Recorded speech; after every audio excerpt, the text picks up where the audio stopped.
In this paper, we propose a compensation method when performing projection mapping through the reflective interface, where not only geometric disturbance but also photometric disturbance occurs in the observed pattern. We propose compensation method for the geometric disturbance and photometric disturbance including caustics. We project onto the screen through the reflective interface and observe directly with the camera. The light rays leaving the projector reaches the screen after changing its direction on the refracting interface.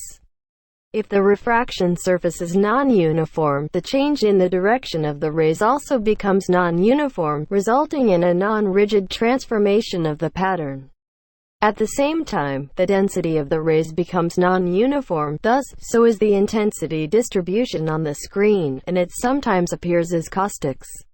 In the proposed framework, patterns are generated by correcting geometric and photometric disturbances respectively, and projected. First, in the step of geometric compensation, geometric distortion is obtained as optical flow by comparing between projected and observed patterns. And the disturbance is compensated by inverse warping based on the optical flow.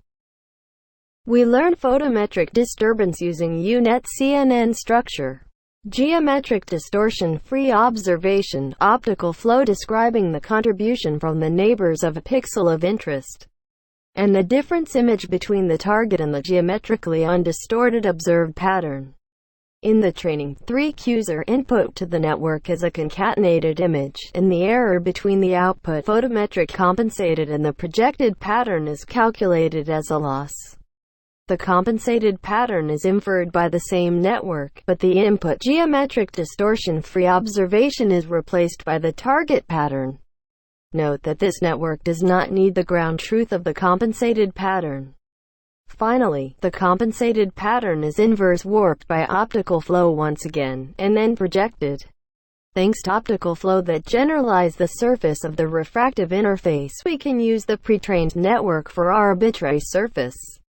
Also, target patterns do not need to be included the training data set.